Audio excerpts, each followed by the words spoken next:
Karim Javerot, Shalom, buenos días, buenas tardes, buenas noches. Como siempre en esta temporada espero que todos estén bien y si hay entre nosotros alguien que tiene algún conocido, algún familiar, algún vecino que está enfermo, pues en nuestro corazón este es un buen momento para unirnos y salud.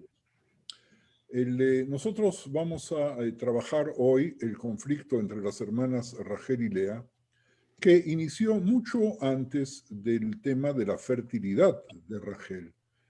Y entonces podemos encontrar atisbos del conflicto desde la boda de Jacob con Lea e inmediatamente después de la partida de la familia de la casa de Labán, que mientras Jacob intenta robar el corazón de su tío y de su suegro, fíjense ustedes qué combinación, tío y suegro en la misma persona, su esposa, sin que nadie sepa, le roba los terafines. Y nosotros tenemos que recordar por un instante que Labán es hermano de Rivka y tío de Jacob, es decir, que la familia es un robo dentro de la familia. Ahora, en Breishit nosotros asociamos a Labán con la idolatría. Recordemos, fue hijo de Betuel, fue nieto de Nahor, hermano de Abraham, y Milca, la esposa de Nahor, pero eso no hace que Labán sea hebreo, no lo hace parte de la familia filosófica nuestra, si bien está en la familia consanguínea. El robo de Rachel de los terafines de su padre, los ídolos empoderados por las estrellas que predecían el futuro, es uno de los elementos de la trama que mejor aclara la tensión en la Torá entre las nociones conflictivas de poder y linaje dentro de la familia. En algún momento, si Dios nos da fuerza y vida, vamos a poder hacer una especie de reglas del conflicto intrafamiliar.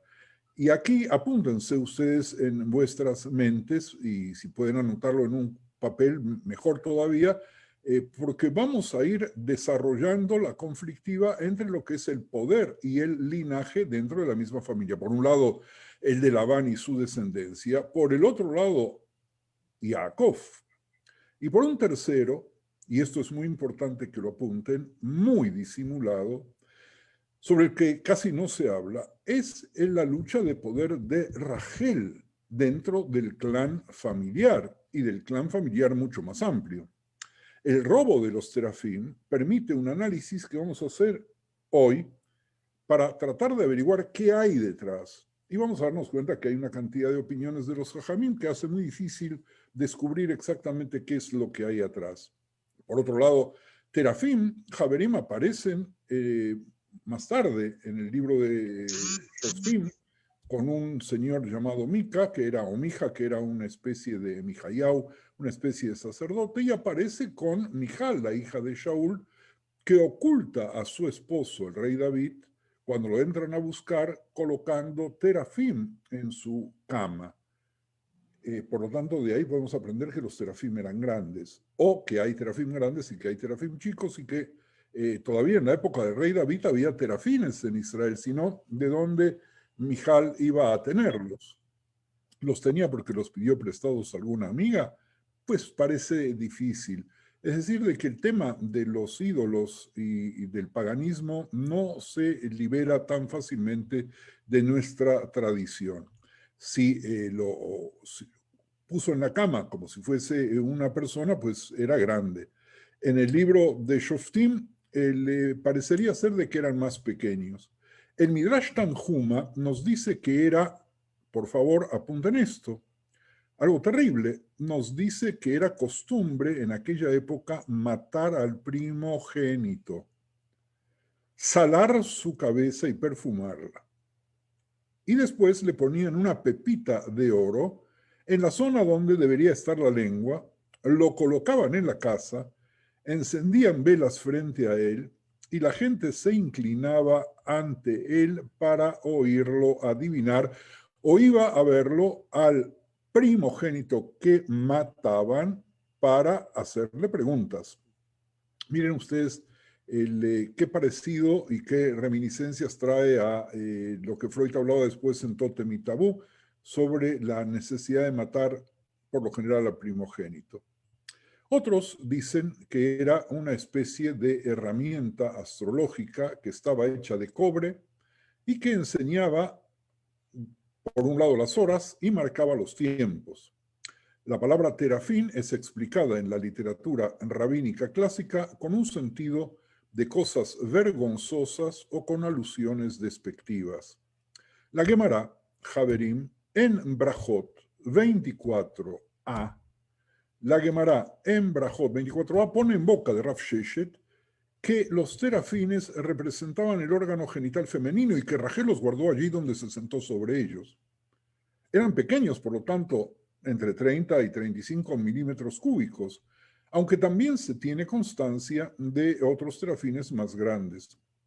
Y Mesra, en Bereishit, registra dos definiciones diferentes de los terafines, a saber, una esfera de cobre por medio de la cual se puede determinar la hora exacta que vimos hace un instante y una imagen hecha por astrólogos en un momento determinado y que bajo la influencia de ciertas estrellas podrían hablar. El mismo Ibn Mesra favoreció su última interpretación que aparece en el primer libro de Shmuel, capítulo 19, pasuk 13, pasuk 16, de donde se aprende que los terafines tenían forma de persona.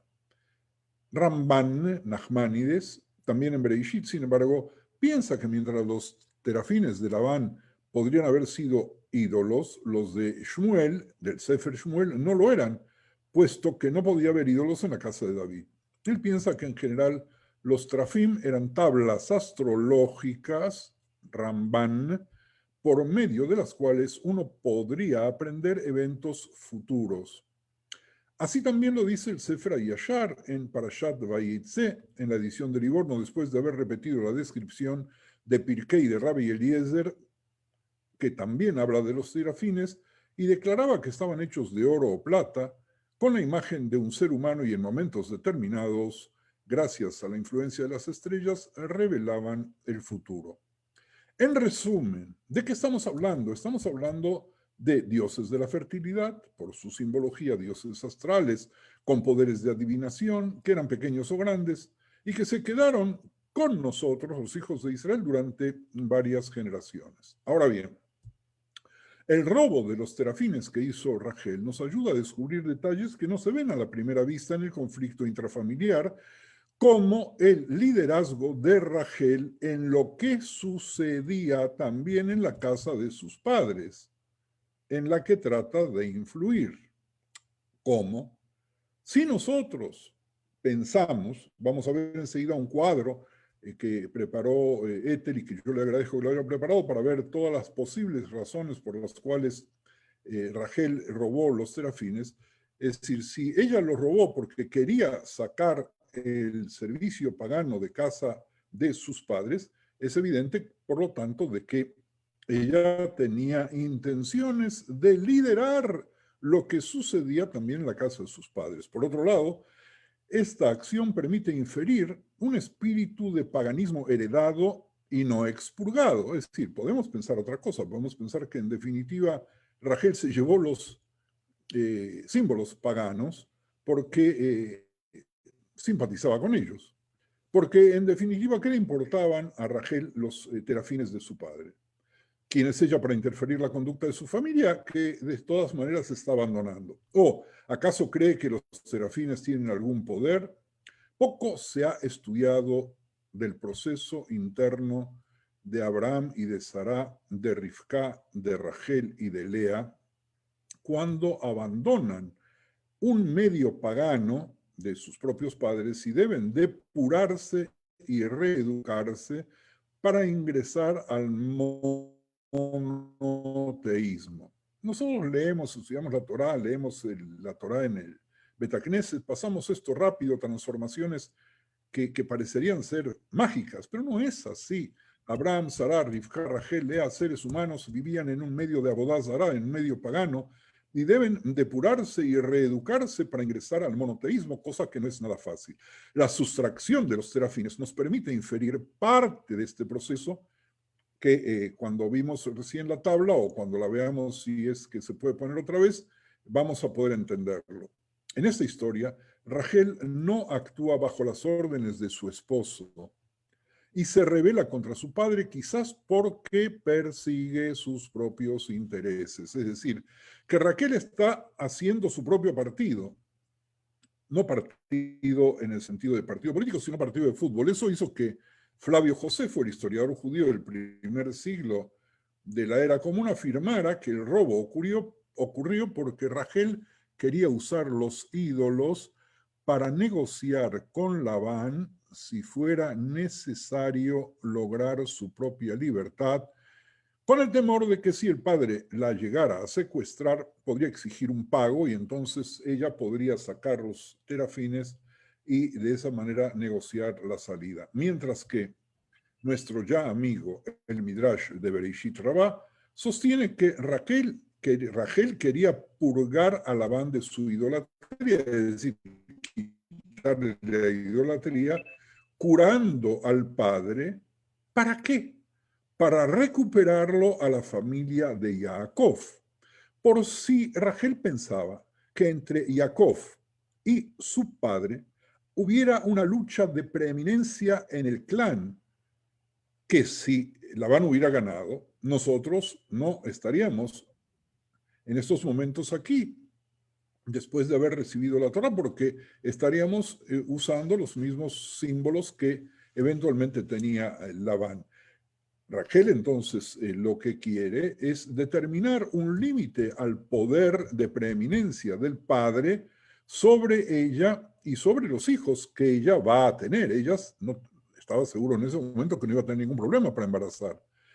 Sin embargo, otra fuente judía temprana dice que ella robó los dioses para que no le revelaran el paradero de la familia que huía a su padre Labán, porque ella todavía creía en la efectividad de esos diosesillos. Otros más han propuesto que Rachel hizo lo que hizo porque era rencorosa, peleándose con su padre por la forma en que él la había tratado, llevándose con ella lo que protegía a su padre y de esa manera se vengaba de él. Sin embargo, los documentos mesopotámicos no bíblicos, como las tablillas de Nuzi del siglo VI, antes de la era común, que aparecen recién en las excavaciones arqueológicas que se hicieron entre 1925 y 1930, hace poco menos que 100 años, ilustran que tal vez Rachel robó los trafín porque la posesión de ellos aseguraba la transferencia de propiedad y o el poder hereditario, porque eran símbolos divinos de poder. En ciertas circunstancias garantizaban a su poseedor el derecho a los bienes de su padre cuando éste muriera. Por eso probablemente Labán tenía tanto interés en recuperarlos para poder entregárselos a sus hijos varones que se habían quedado con él. Miren, Javerín, cada uno de vosotros puede elegir una o más de las versiones expuestas. Las dije rápidamente porque además tenían ustedes la posibilidad de leerlas, pero son muchas, son contradictorias. En otras palabras, el tema que estamos viendo da para mucho. Podemos percibir que Rachel se veía presidir un sistema matriarcal donde el liderazgo del clan iba a residir en la línea de ella como mujer. Y entonces, ¿qué quería ella? Ella quería llevarse los terafines, que eran el símbolo de la autoridad, como vimos en las tablillas, ¿verdad? Para mantener esa autoridad sobre sus futuros hijos, es decir, construir un clan, una tribu separada de la tribu y el clan de su padre, en la cual ella iba a ser la lideresa y no Jacob. No dice nada aquí de Jacob. Vamos a ver enseguida cómo reacciona Jacob. Es decir, que según esta interpretación, nosotros podemos pensar que por un instante, solamente para especular, que Rachel estaba pensando construir una familia que ella iba a presidir con el apoyo eventual de los serafines, no quizás como un símbolo religioso, sino como un símbolo de poder y de sucesión, tal cual como se había usado en la Mesopotamia en aquel entonces y tal como está confirmado en los hallazgos arqueológicos. Algunos estudiosos ven en la inclusión de la información que nos da la Torá que Rachel sangrara sobre los terafines y posteriormente muriera.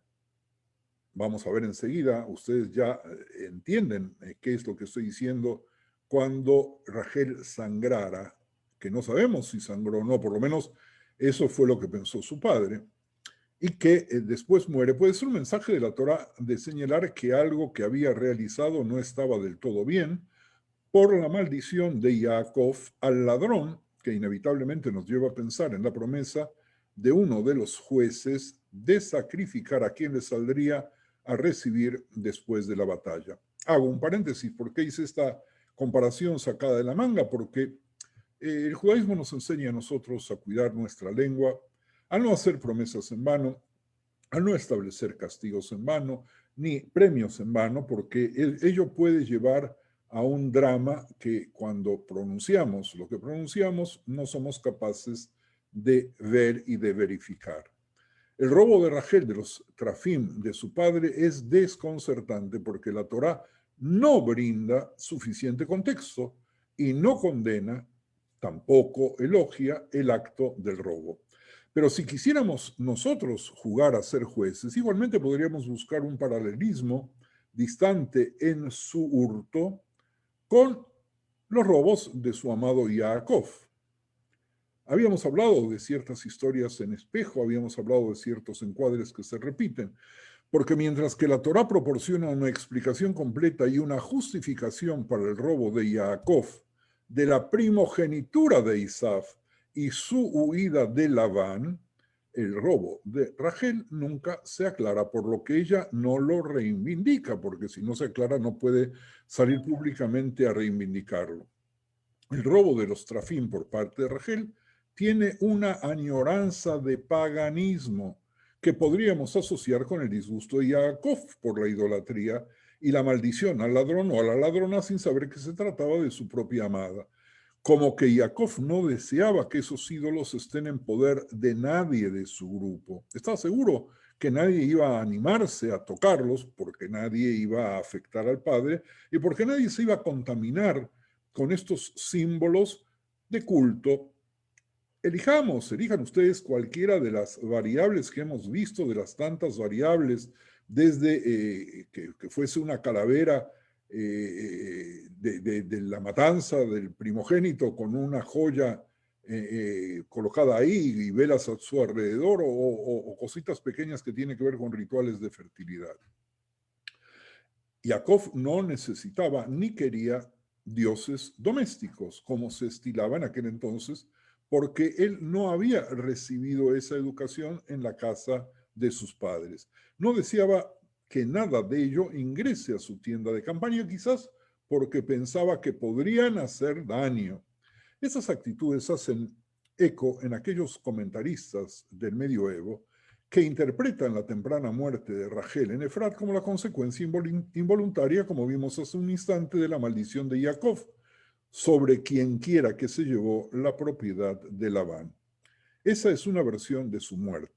La otra tiene que ver con los Dudaim, traducidos como las mandrágoras. En la época en la cual yo fui alumno, los Dudaim eran Dudaim. Nosotros no estudiábamos en Yiddish, por lo tanto, el Rebbe no nos decía mandrágores. Pero luego cuando fui moré y tenía que enseñar en Iberit, y los alumnos me preguntaban, ¿y qué son Dudaim? Y bueno, fui a la Biblia en español y encontré que eran las mandrágoras. Vaya, vaya, como si yo supiese lo que eran las mandrágoras. Los alumnos tampoco sabían, pero como mandrágoras y mandrake suena muy parecido, sabían que algo tenían de mandrake las mandrágoras. Vamos a ver si Dios nos da vida y salud la semana que viene en una forma muy desarrollada, todo lo que tiene que ver con las mandrágoras que en definitiva Rubén trajo para obsequiar a Lea y depende para qué uso, que vamos a ver la semana que viene, en definitiva hizo que Rachel pudiese negociar con su hermana, quedarse con las mandrágoras para que Lea pudiese estar con Jacob, su amado.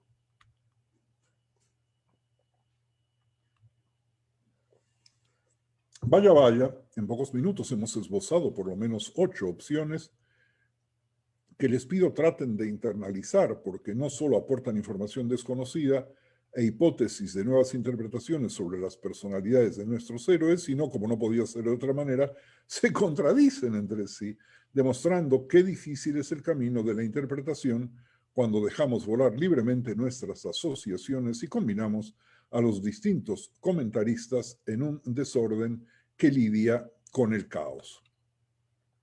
Javerim, si nosotros pensamos que ya se terminó el shiur, pues estamos equivocados, porque vamos a ir más lejos. Varios filólogos, escuchen ahora bien esto, afirman que no solo se mantuvieron los patrones matriarcales en la prehistoria de Israel, sino que las fundadoras de la dinastía de los hebreos, nuestras matriarcas, ya habían sido consideradas por Labán como diosas, destinadas a perpetuarlo a él y a sus descendientes para liderar su propia familia por encima de los hermanos varones. ¿Y de dónde sacan los filólogos esta conclusión? Que Labán previó que sus hijas mujeres fuesen las lideresas de su propio clan, porque en aquel entonces todavía no podría pensar que se iban a relacionar con Jacob, que iba a tener pretensiones, por lo menos, de tener una tribu propia, simplemente por algo muy simple que muchas veces, y ya lo vimos en otra oportunidad, hacen los padres. ¿Qué hizo Labán? Labán le pone el nombre a Lea, Lea. ¿Y cómo se traduce Lea? Lea se traduce como vaca y algunos lo traducen como salvaje. Javerim, la vaca en el hinduismo es venerada como fuente de alimento, símbolo de la vida y jamás debe ser matada. En el tiempo de Labán, la vaca, probablemente no como el hinduismo, sino con otra simbología, era una de las diosas. Por lo tanto, Labán coloca el nombre de su hija primogénita, Lea, el nombre de diosa. ¿Por qué? Porque quizás la estaba consagrando en ese momento como una diosa. Ahora, ¿qué pasa? Después tiene una segunda hija. ¿Y qué nombre le da a la segunda hija? Le da el nombre a la segunda hija Rachel, que quiere decir oveja, lo que sugiere que había en la casa de Labán vestigios de la adoración pagana a las hembras fecundadoras y que, queriendo o sin quererlo, consciente o inconscientemente, le puso a sus dos hijas nombres de diosas porque él quería que ellas continúen su propia familia. ¿Me siguen, Javerim? ¿Me siguen, Javerot? Vaya, vaya. Si fuera así lo que estoy afirmando, los orígenes mitológicos de las tribus de Israel se remontan no a los padres, sino a diosas fundadoras, es decir, a mujeres que tienen nombre de diosas que entre ellas están peleando la sucesión de Labán, todavía sin saber si va a haber un ente separado en la familia de Jacob en el momento en el cual se están yendo, porque ellas no se pusieron esos nombres, pero fueron probablemente educadas para ser lideresas de la continuación de Labán. Labán, Javerim y Javerot elige como nombre para sus hijas el de los animales sagrados. Rachel, óiganme muy bien por favor, oveja, cordero de Dios. ¿Y dónde tenemos corderos sagrados? El cordero sagrado de los egipcios. ¿Y qué hicimos nosotros cuando salimos de Egipto con los corderos, ovejas sagrados de los egipcios? Lo convertimos en corbán, en sacrificio pascual, para burlarnos de sus dioses, para decirle a los egipcios que sus dioses no sirven para nada, que sus dioses no son dioses al lado que nosotros podemos tomarlos y podemos sacrificarlos y podemos comerlos, y nosotros hasta el día de hoy, si tuviéramos Beit HaMikdash, estaríamos comiendo corderos. Ahora fíjense en ustedes qué importante es estudiar todo esto, porque de pronto en la historia aparece alguien llamado Juan, que lo consideraban el Bautista, que no vino a nuestros shurim y no sabía lo que nosotros estamos estudiando hoy. ¿Y qué pasó con Juan el Bautista? Ve a Jesús y exclama: he aquí el Cordero de Dios que quita el pecado del mundo, tal cual como dice Juan en el capítulo 1, 29. Agnus Dei, que algunos cristianos posteriores hacen referencia como que Jesús es el Corbán Pesaj, pero le da santidad a la oveja que nosotros habíamos desconocido como símbolo. Es un desliz teológico que obviamente las personas que creen en los evangelios no se atreven a estudiar, ni siquiera a pensar en esa asociación. Pero está muy claramente dicho en el Evangelio: he aquí el Cordero de Dios que quita el pecado del mundo. El Cordero de Dios, en definitiva, forma parte del ritual pagano que Labán tenía cuando le puso a Rachel el nombre de Cordero. Para que quede claro, para Labán, para los egipcios, para Juan y sus seguidores, el Cordero tiene santidad, mientras que para nosotros, los hebreos porque estamos de este lado, ¿verdad? Los judíos es un Dios pagano que rechazamos totalmente. ¿Quedó claro esto? ¿Quedó claro hasta dónde hay una continuidad en el pensamiento primitivo pagano de creer en los animales dioses? Que podemos ver de muchas maneras. Estábamos tratando de ver si realmente Labán quería que sus hijas diosas sean las lideresas de su futura familia, y su futura familia era también la familia de Jacob, y cómo ellas se veían. ¿Qué pasa con alguien que le ponen el nombre de un dios? Se ve a sí mismo Dios. En el libro sobre las supersticiones desarrollo largamente el tema. Bueno, Javerim, de entrada, los dos rasgos que desde antiguo parecen haber caracterizado mejor al cordero son su mansedumbre, y por eso mismo el ser el animal sacrificial por excelencia escogido por todos los pueblos y culturas. En el caso del carnero, además, se destaca su fuerza reproductora, es decir, nosotros tenemos rituales paganos de fecundidad con la oveja, y tenemos también rituales donde aparece la fuerza reproductora del carnero, que mide las fuerzas con sus congéneres con su poderosa cornamenta, sobre todo en los momentos previos al apareamiento. Si tuviéramos tiempo para estudiar la Avodat Zará, Avodat Kohavim Mazalot, los rituales paganos, podríamos ver con qué facilidad el ser humano busca simbología y de qué manera en esta familia de los carneros y de las ovejas de pronto puede encontrar una solución a sus necesidades primitivísimas de tener simbología religiosa. Rachel lo lleva en su nombre. Ahora miren ustedes, Javerim, la etimología del carnero Aries sugiere que su nombre podría derivar del hecho de que este animal fue el primero en ser sacrificado en los altares por los gentiles, por lo que Aries podría venir de la palabra aris, ablativo plural de la palabra ara, que también en español se llama altar o misbeach. Bueno, podemos preguntarnos por un instante hasta dónde habían asimilado sus nombres las hermanas, que se llamaban entonces como Lea y Rachel, diosa vaca y diosa cordero. O si alcanzaron a quitarse de encima los elementos educativos que Labán les dio. cómo se veían a sí mismas las hermanas en casa de un Jacob que estaba libre del pensamiento religioso de los primitivos. Bueno, vamos a incursionar así rápidamente en otro subtema. Rachel puede ser vista como la contraparte femenina de Jacob. Su paralela, ya lo vimos hace un instante, como Jacob, Rachel debe maniobrar y hacer planes para establecer su estatus en la familia en la que vive en un estado de fricción competitiva con su hermana.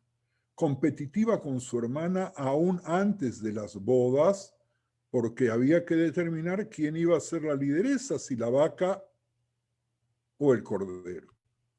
Como Jacob, quien también es favorecido por su madre y su Dios, Rachel es más joven que su hermana rival Lea, pero Rachel es la amada.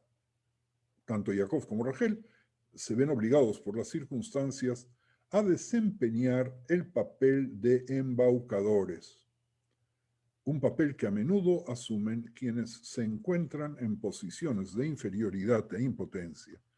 Rachel roba los terafines de su padre y evita que Labán mire las bolsas de los camellos, alegando que ella no puede levantarse para besarlo, porque en Bereshit 31-35 dice que Rachel en ese momento tiene la suerte común de las mujeres, Orach Hanashim.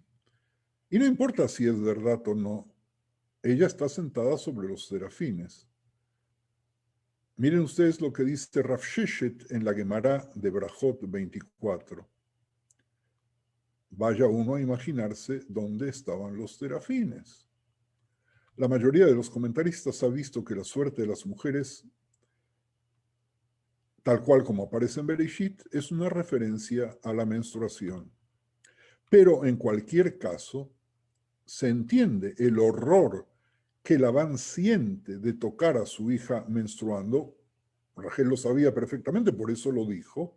O quizás Labán pudo pensar por un instante que Rachel estaba embarazada y el embarazo era otra condición considerada inmunda y contaminante en gran parte del mundo antiguo. ¿Qué entiende Labán de lo que le dijo su hija? ¿Rachel está mintiendo a su padre? La respuesta no es clara. Pero quizás lo más importante es que vemos a esta protagonista femenina, Raquel, no como una mentirosa, sino como una persona ingeniosa, de la misma manera como nosotros idealizamos y retratamos a Jacob cuando diseña estratagemas para lograr sus fines frente a la codicia rapaz de Labán, que era su tío, y ahora también su suegro. Lo vemos como dueño de un ingenio creativo que le ayuda a salir de sus problemas o para obtener, en otro acto de mentira y de engaño, la primogenitura que le quita a su hermano, el verdadero primogénito. Y así como Jacob roba la línea patrilineal al comprar la primogenitura, así Rachel roba la línea matrilineal del pueblo, que todavía no era pueblo y que ella no podía concebir que fuese pueblo, desplazando a su hermana y divorciándose de su padre, que junto a sus hermanos tuvo la fantasía de la hegemonía de las familias de sus hijas, hermanas y sus descendientes. Podemos pensar por un instante que Labán, que era de la familia de Abraham, como vimos, quería ser el Abraham de un nuevo pueblo, pero Rachel le hace fracasar sus intentos. ¿Por qué? Porque quizás ella aspira a esa función, a una función mayor que la de Sara, que iba de un lugar a otro tratando de acercar a la gente al judaísmo. Rachel aspira a esa función. Bueno, ¿estamos convencidos o todavía necesitamos avanzar con la catarata de argumentos? ¿O paramos y respiramos para que ustedes puedan aspirar profundamente y salir del susto? Porque como dicen algunos de los amigos aquí presentes, no escucharon todo esto que escucharon hoy por primera vez de los maestros en el jardín de infantes y de la primaria. La semana pasada, después del shiur, hubo una participante que creo que escuchó el shiur después en la grabación, que quiso hacer la reivindicación de Bilhá. Estaba muy preocupada por el maltrato que habían tenido Bilhá y Zilpá. Y entonces quiero hacer un comentario sobre Bilhá que intenta responder, por lo tanto, esa preocupación. Bilhá representa a la mujer que ha tenido más de una relación abusiva, la mujer que ha sido violada por más de un perpetrador, la mujer que ha sido traicionada por mujeres y hombres, la mujer que nunca ha conocido a nadie que la valore más de lo que fuera. Su familia putativa no la consideraba familia. Por ello, no es matriarca. Cuando nosotros hablamos de las Imaot, Bilhá no aparece. Sin embargo, varias de las tribus salieron de su matriz. ¿Qué es la familia putativa? Familia putativa es un adjetivo que se emplea cuando las personas califican a un individuo como algo que en realidad no lo es. Por eso hay familias que tienen un hermano putativo o tienen un tío putativo que no son ni hermano ni tío.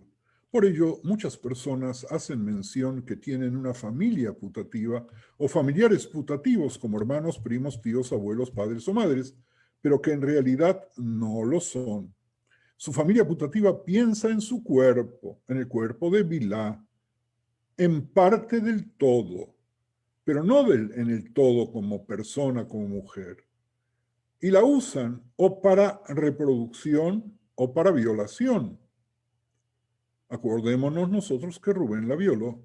Y Bilhá representa a la mujer que sobrevive a su abuso y pese a todo se aferra a sus hijos. Bilhá, Javerim y Javerot trae reminiscencias de Dina, también abusada y silenciada, a quien nadie preguntó si deseaba o no quedarse con la familia de su violador. Vaya, vaya, otro reflejo intrafamiliar, la posibilidad de ver otra vez ciertas historias en espejo. Al contar sus historias, las víctimas ya no se congelan en el tiempo. Más bien son defensoras que cuentan una historia en el presente sobre el pasado para crear un futuro mejor. Sin embargo, no son solo las víctimas y los sobrevivientes representados en las narrativas del trauma antiguo y contemporáneo quienes pueden beneficiarse de contar historias para desafiar lo que es injusto y restaurar lo que se ha arruinado.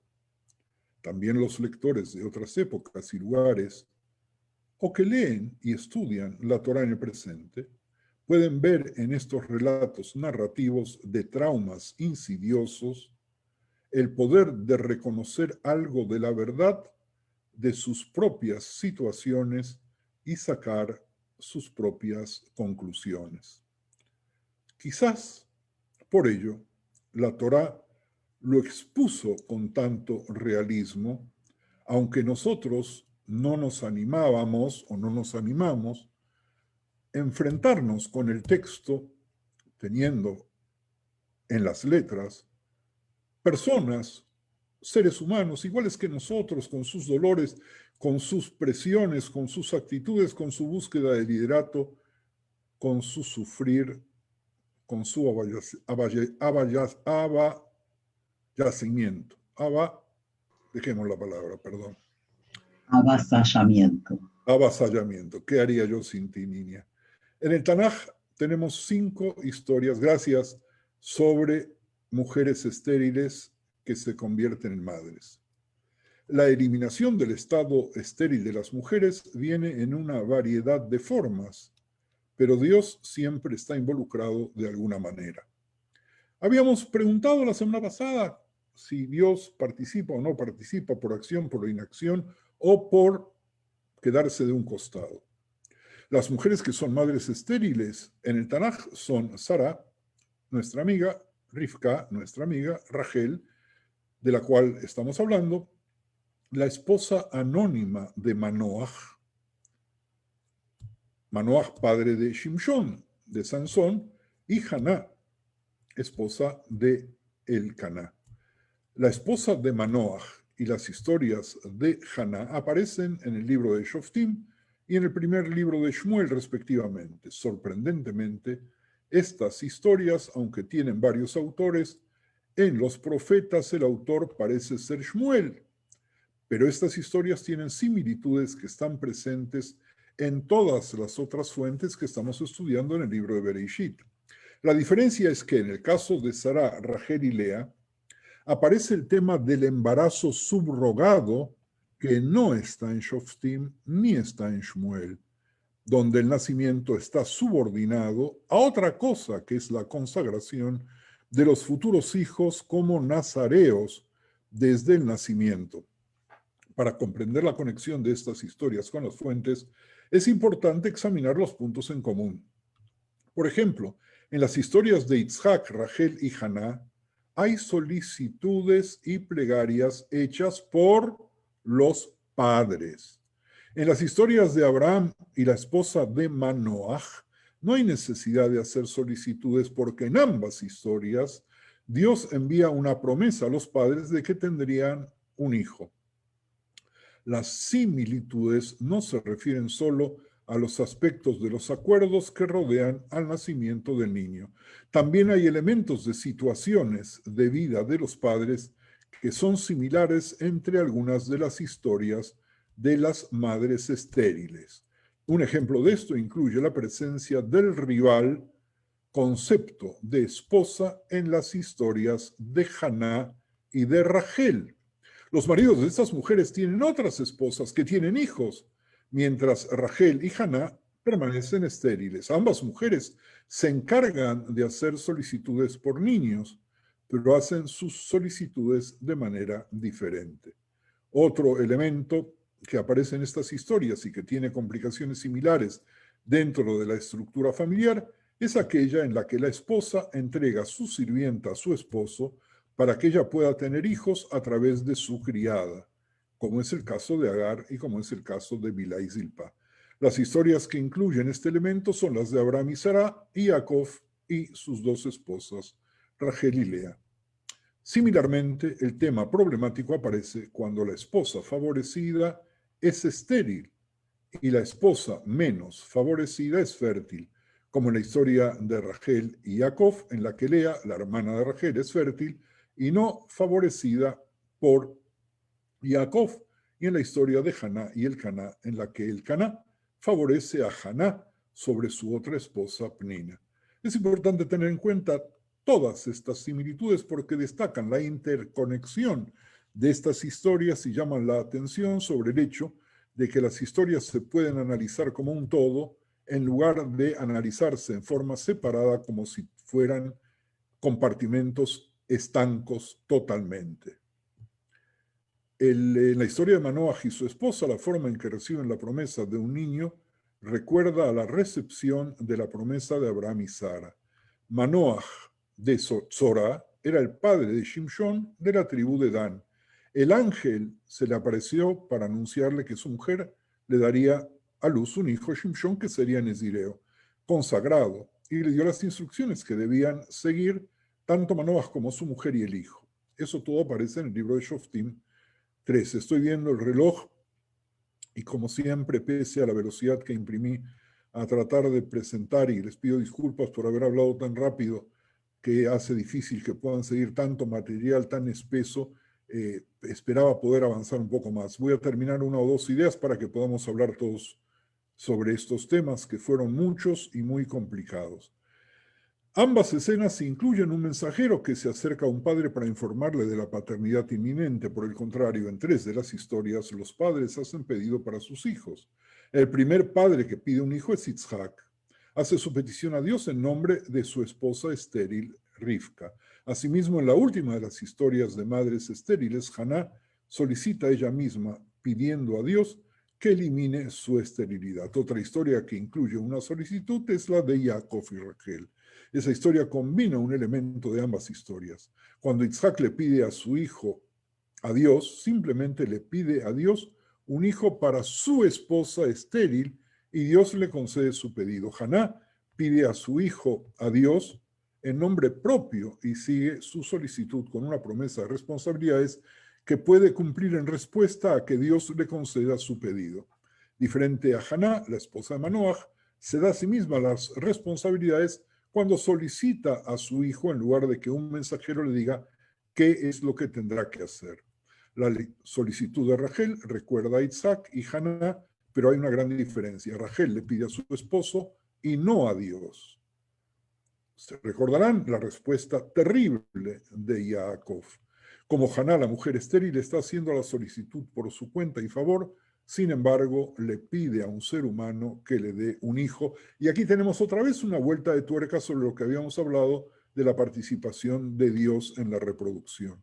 Además, como Haná, Rachel sigue su petición con una declaración propia, que morirá si no le hace concebir un hijo. Su esposo Jacob entiende que los hijos provienen de Dios y le dice en Bereishit 25:21 que él no puede darle un hijo en lugar de Dios. El hecho de que Rachel le pida a Jacob un hijo en lugar de hacer su petición a Dios representa la idea de que su carácter no reconoce, como lo hace Haná, que las responsabilidades de los niños están divididas entre Dios y seres humanos.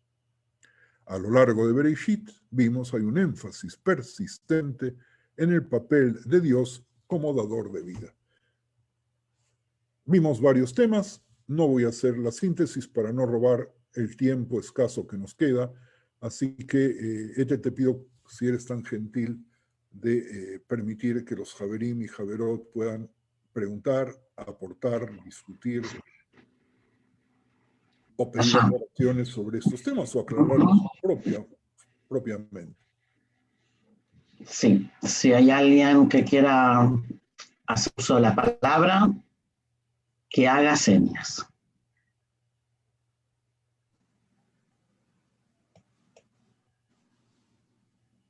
Sí, Carolina, solo ábrete el mic. Buenas tardes. ¿Por qué se insistió varias veces que las mujeres deben ser violadas más de una vez para ser considerada violada? ¿Una vez no basta? O sea... No dije, Carolina, no dije eso. Yo dije simplemente de que en el caso de Bilá fue violada, entre comillas, en el momento en el cual la usan únicamente como para reproducirse. Y por otro lado, porque fue violada por otro, fue violada por Rubén, que era hijo de Lea. Y ahí tenemos nosotros un tema de las violaciones dentro de la familia que luego se van a dar más adelante en la época de los hijos de la dinastía de David, donde incluso hay una violación entre hermanos o semi-hermanos, entre Tamar y Absalom, si no me equivoco. Entonces, aquí hay una repetición. Eso no hace que la violación, para que sea violación, necesita ser repetida. Okay. Tampoco hace que nadie de vosotros, probablemente hasta escucharme a mí hoy, forzar la definición de violación de las mujeres que no se les pregunta gran cosa y son usadas únicamente como vientre subrogado. La Torá tampoco nos cuenta qué había pasado con estas señoras que fueron tomadas como esposas. Habíamos especulado la vez pasada que a lo mejor tenían que ver con la familia de la mujer. Gracias. Por favor. Sí, ¿hay alguien más? Javerim.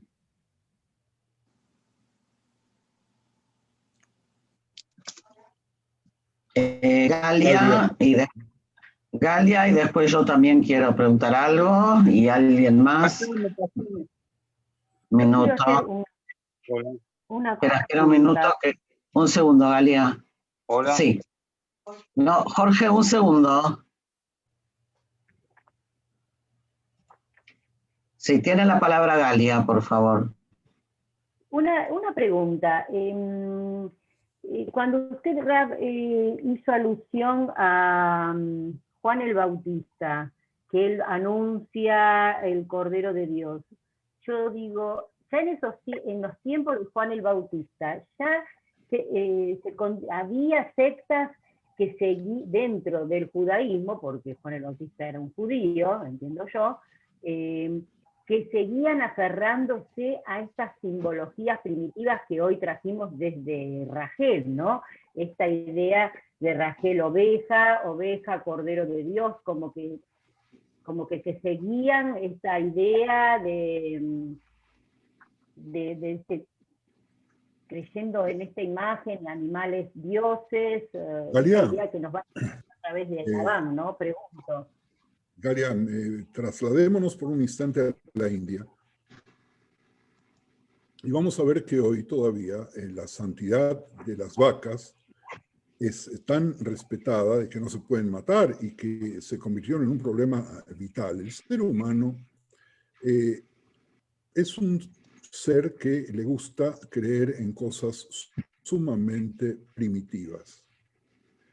Y yo creo que hasta el día de hoy, si nosotros hiciésemos una investigación en las creencias profundas que no se dicen públicamente de muchas personas, nos vamos a dar cuenta que todavía hay reminiscencias en el 2021 de la cuenta común de cierto tipo de creencia pagana. Que el paganismo no nos abandonó a lo largo de todo el Tanaj aparece, y aparece también en la época talmúdica, que es posterior a la aparición de Juan el Bautista. Es muy probable que en el subconsciente, por lo menos de Juan, aparecía todavía la remembranza del Cordero. De otra manera, el llamar a Jesús de esa forma parecería un sinsentido. Y yo me acordé también en el libro de Yoshua, cuando hay una derrota en una batalla y Yoshua le consulta qué es lo que pasó, le pregunta a Hashem, y Hashem le dice que consulte porque había símbolos, cosas que se habían retenido entre el pueblo, y consulta y dice que había un manto babilónico, que había un montón de cosas reservadas, como que siempre se reservaba, había esta reminiscencia de guardarse cosas. Galia, ese es el desafío del monoteísmo. Por eso, en un momento dado de la exposición de hoy, planteé que nosotros no nos preguntamos por el proceso que pasaron nuestros patriarcas y nuestras matriarcas para salir de la primitividad esa de la creencia en objetos, en dioses de fecundidad, en árboles, que la Torá lo plantea, en rayos, en truenos, en las estaciones, en los símbolos del zodíaco. Vayamos al día de hoy, todavía hay gente que seguía según lo que dice no sé qué revista lees en tu país, pero yo recuerdo que había una que se llamaba Radiolandia y que tenía, o gente que tenían zodíacos, y muchas personas muy finas y cultas no hacían nada sin revisarlo. Y entonces, ¿de qué estamos hablando? ¿Qué te sorprende, Galia? No te debería sorprender. No es sorpresa, solo es un poco analizar un poco el contexto. Lo que pasa es que hay más Javerim que querían hablar. Raquel, me pareció que había levantado la mano.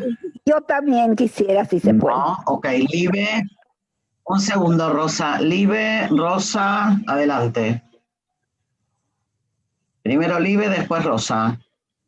Bueno, sí. Bueno, referido a todo esto, que bueno, hay que respirar profundo con todo este material que el Raf Yerahmiel nos pasa. Pero me viene a la memoria ahora una tefilá del Unetane Toiker, si no me equivoco, donde habla de esto, cómo Dios ve a su pueblo, que iba Coras, Roy y Edroy, lo digo como lo escuchaba a mi papá, como que Dios ve a su pueblo como a sus ovejas. Y es tan tierno, es tan tierno escucharlo y verlo como metáfora. La referencia que hace Libe con el paganismo. Libe hace una referencia a una filá que dicen únicamente los ashkenazim y que recién en los últimos años sefaradíes empezaron a dar, una tefilá que tiene un hermoso contenido poético y que tiene un hermoso contenido musical, básicamente por la segunda parte, que es quiénes son los que van a vivir y quiénes van a inscribirse en el libro de la vida. Pero esa es un texto poético de la Edad Media, cuya autoría también fue discutida porque muchos opinábamos siempre, y así habíamos aprendido, que lo había escrito Amnón de Maguncia. Sin embargo, el texto de Untane Tokef, por lo menos la primera parte, aparece ya en el siglo XIII, tiempos bastante anteriores a las épocas de Rabbi Meir de Rothenburg.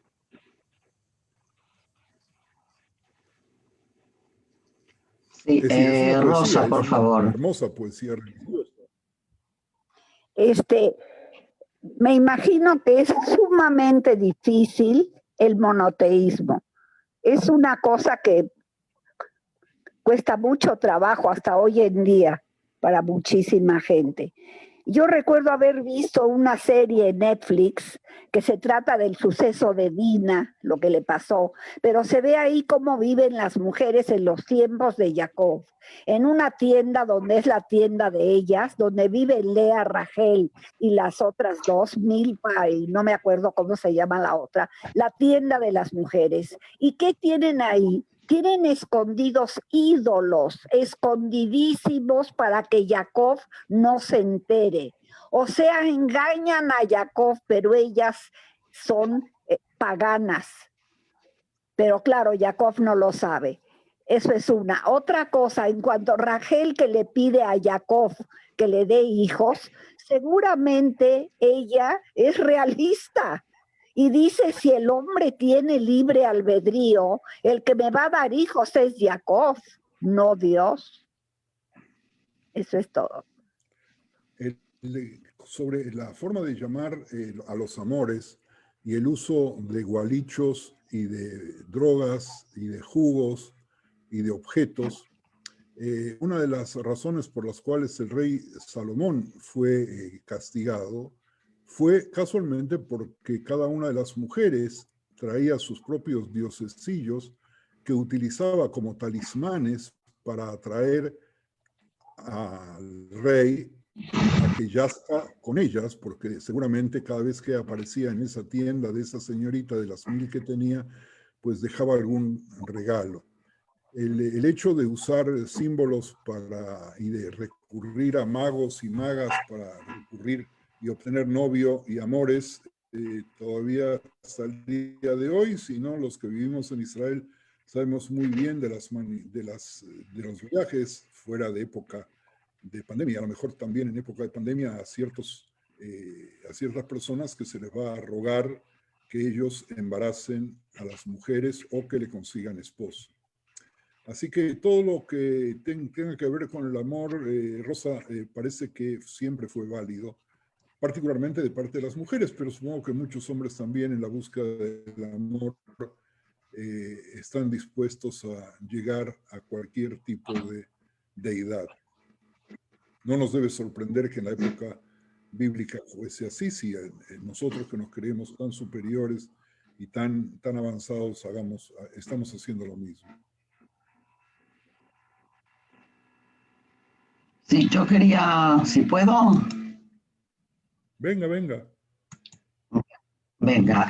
No, dos cositas. Uno, voy por el lado que Aida también lo puso en el chat. O sea, creo que hay un poco de, si bien usaste la palabra violación y esto didácticamente está muy bien, bueno, nos hace sacudir, creo que estamos un poco mirando el tema con ojos del siglo XXI.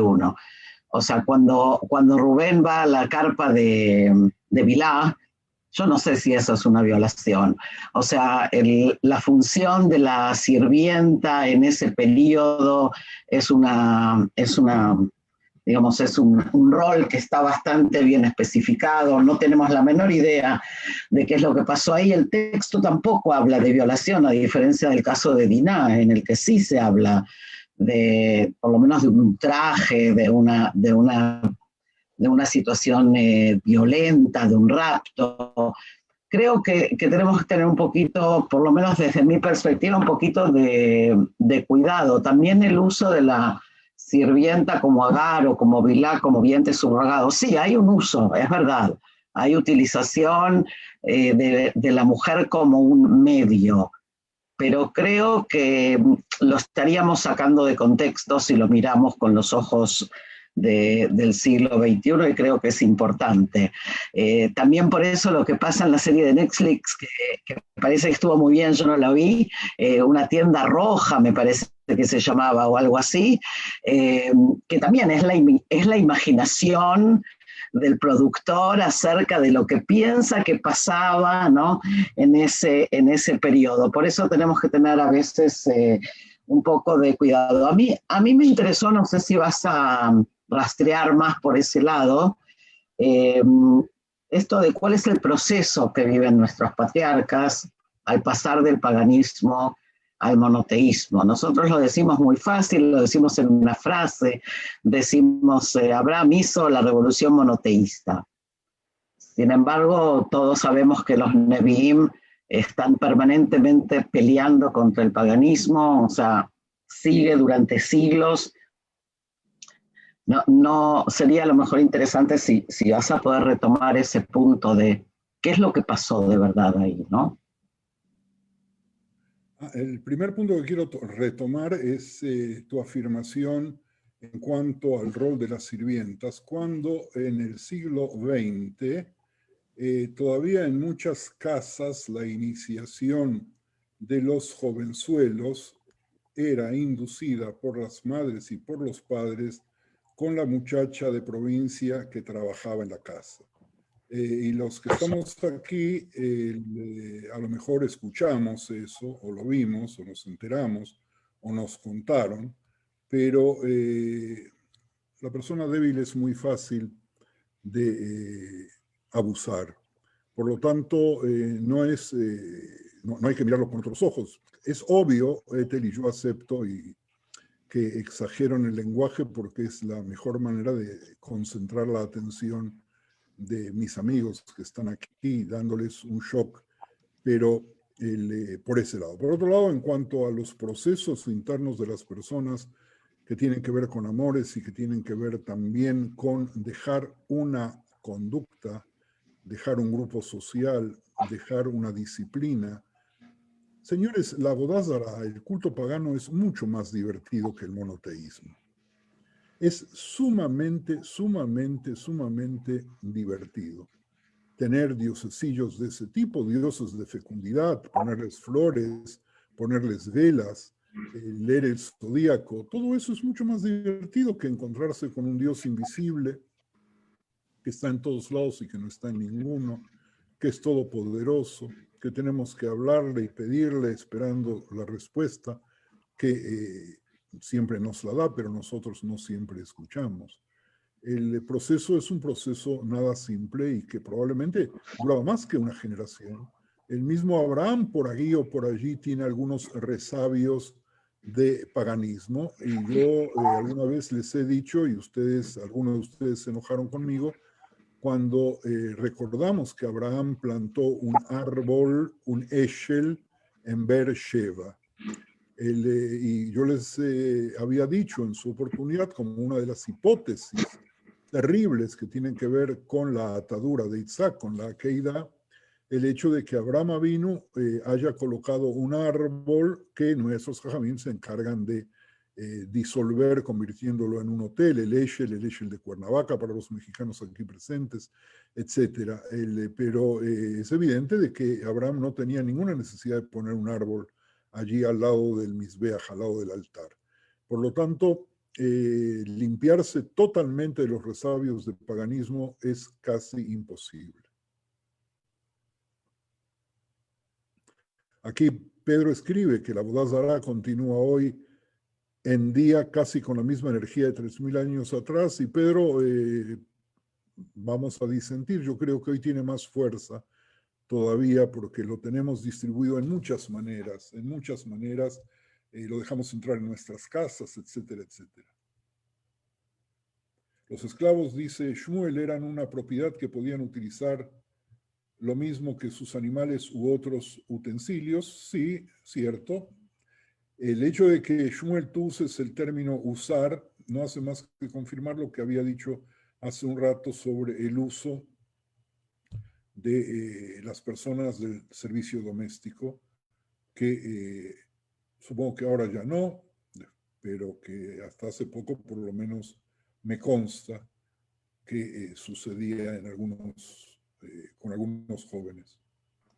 Iba a recoger la provocación que hice con respecto al liderato femenino del pueblo de Israel. Pero las damas que están aquí presentes, que no sé si son mayoría o minoría, pero que son todas inteligentes y seguramente más de una feminista, no se conmovió como si fuera algo absolutamente normal que doña Rachel haya intentado reivindicar el liderazgo del clan o de la tribu para ella, desplazando por un lado a su padre varón y desplazando, si miramos muy bien, por un lado a su hermana mayor y por otro lado desplazando también a su marido, en una relación matrimonial media rara, pero nadie de ustedes dijo nada, pues lo marco simplemente para que no quede pasado por alto. Dije, Javerim, de que hay atisbos, hay algunas señales en el texto bíblico, según el cual Rachel y Menú, que después en la historia va a ocupar un lugar importante que Irmiau la plantea y que tiene que ver con el lugar donde yace sepultada, él quizás tenía ganas de crear ella un pueblo a partir de ella misma, pero ustedes no se engancharon, bueno, quizás porque fui demasiado abrumador. El tema de la próxima clase van a ser los Dudaim, las mandrágoras, y vamos a tratar de averiguar qué es ese invento y si hasta el día de hoy se sigue usando, si es el elixir de amor como el título de la ópera o si se trata de otras cosas. Javerim, Javerot, muchísimas gracias por vuestra participación. Hasta luego. Y seguimos estudiando para descubrir nuevas facetas de la verdad que la Torah nos trata de enseñar para hacer de nosotros seres humanos mejores, amantes de la vida. Javerim, hasta pronto. Muchas gracias.